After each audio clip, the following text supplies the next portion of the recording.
uHezekeli 16.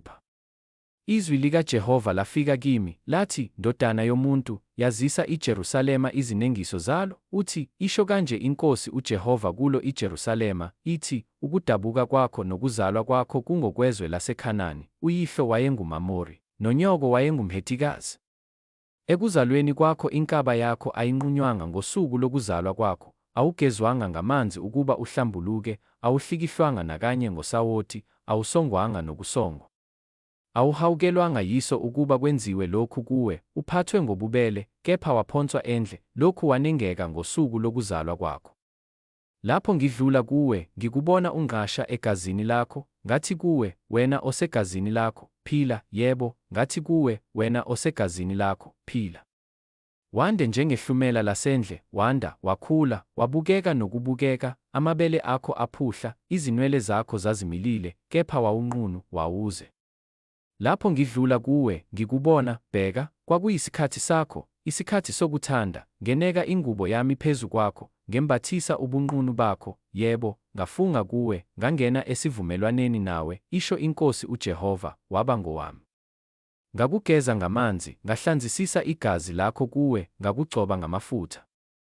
Ngakwembathisa imifekethiso, ngakufaka izicathulo zesikhumba samatahasi, ngakubhinqisa ilineni elicolekileyo, ngakusibekela ngosilika, ngakuvunulisa ngezivunulo, ngafaka amasongo ezandleni zakho nomnaka entanyeni yakho. Ngafaka icici emakhaleni akho, namagenqeza ezindlebeni zakho, nomqhele omuhle ekhanda lakho. Wawusuhlotshisiwe ngegolide nangesiliva, isambatho sakho sasiyilineni elicolekileyo, nosilika, nemifekethiso, wadla impuphu ecolekileyo, nezinyosi, namafutha, wawumuhle kakhulu impela, wahlahlamela, waze wathola ubukhosikazi.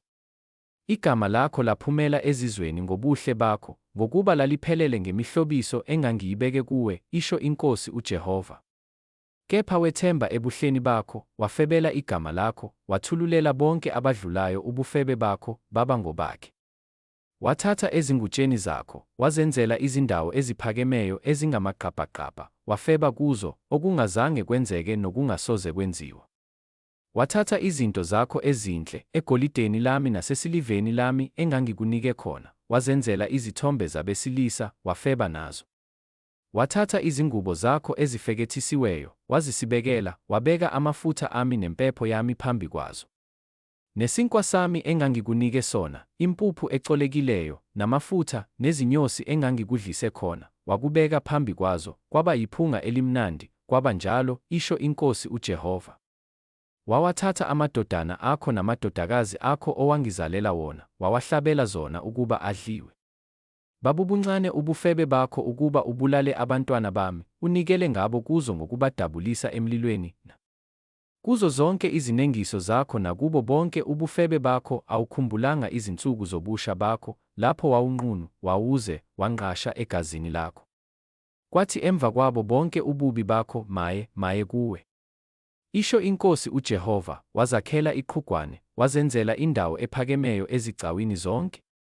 Ezingosini zonke zezitaladi wakha izindawo zakho eziphakemeyo, wenza ubuhle bakho baba yisinengiso, wenekela bonke abadlulayo imilenze yakho, wandisa ubufebe bakho. Wafeba nabaseGibhithe, abakhelwane bakho, abanyama inkulu, wandisa ubufebe ukungicunula. Bheka, ngase ngelulela isandla sami kuwe, nganciphisa ukudla owakunqunyelwayo, ngakunikela entandweni yabakuzondayo, amadodakazi amaFilisti, ayenamahloni ngendlela yakho yokukhanuka. Wafeba nama-Asiriya ngokuba wawungakadeli, yebo wafeba nawo, kepha namanje wawungakadeli. Wandisa ubufebe bakho kuze kube sezweni labathengi, iKalideya, kepha nangalokho awudelanga. Yeka ubuthakathaka benhliziyo yakho, isho iNkosi uJehova, lokhu wenza zonke lezi zinto, izenzo zowesifazane oyisifebe esingazibambiyo. Wakha iqhugwane lakho ezingosini zezitaladi, wenza indawo yakho ephakemeyo kuzo zonke izigcawu, ungaba nganjengezifebe ngokudelela inkokhelo, wena mfazi ophingayo, othatha abafokazi esikhundleni sendoda yakhe. Zonke izifebe ziphiwa imivuzo, kepha wena unika zonke izithandwa zakho imivuzo, uziqashe ukuba zifike kuwe nxa zonke ekufebeni kwakho.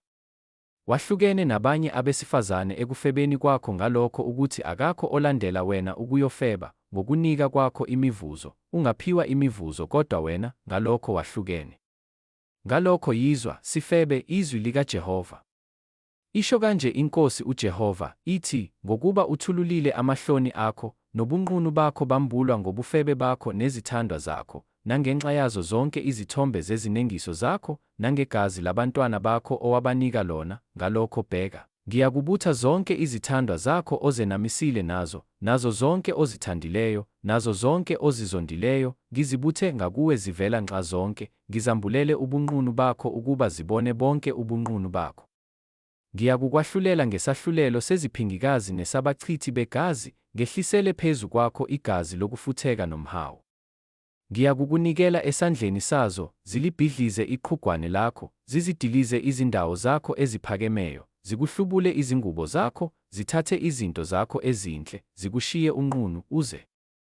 Ziyakukwenyusela isixuku, zikukhande ngamatshe, zikuhlahlele ngezinkemba zazo.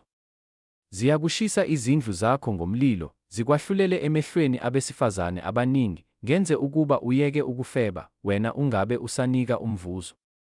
Ngiyakuqeda ukufutheka kwami kuwe, umhawu wami usuke kuwe, ngibe nokuthula, ngingabe ngisacunuka. Ngokuba awukhumbulanga izinsuku zobusha bakho, kepha ungikhathazile kukho konke lokhu, ngiyakwehlisela indlela yakho phezu kwekhanda lakho, isho iNkosi uJehova, ungenzi ukukhanuka phezu kwazo zonke ezinye izinengiso. Bonke abalinganisa ngezaga bayakulinganisa ngalesi kuwe, bathi, njengonina, injalo indodakazi.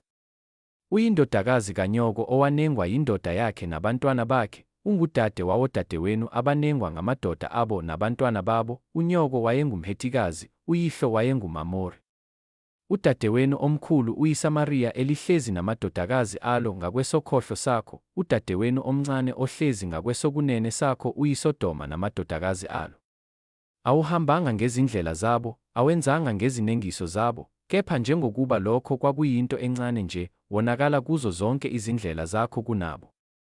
Kuphila kwami, isho iNkosi uJehova, iSodoma udadewenu alenzanga lona namadodakazi alo njengalokho wenzile wena namadodakazi akho.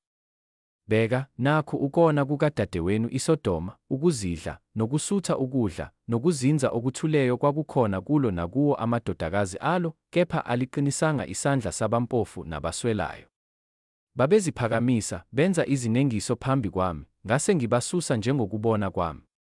ISamariya alenzanga ingxenye yezono zakho, kepha wandisile izinengiso zakho kunabo, wathetha odadewenu ngazo zonke izinengiso ozenzileyo.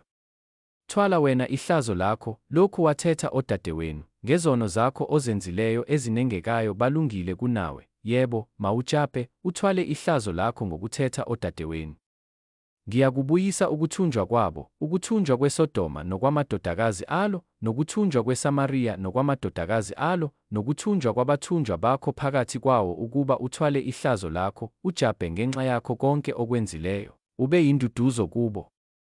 Odadewenu, iSodoma namadodakazi alo, bayakubuyela esimweni sabo sokuqala, neSamariya namadodakazi alo bayakubuyela esimweni sabo sokuqala, wena namadodakazi akho nibuyele esimweni senu sokuqala.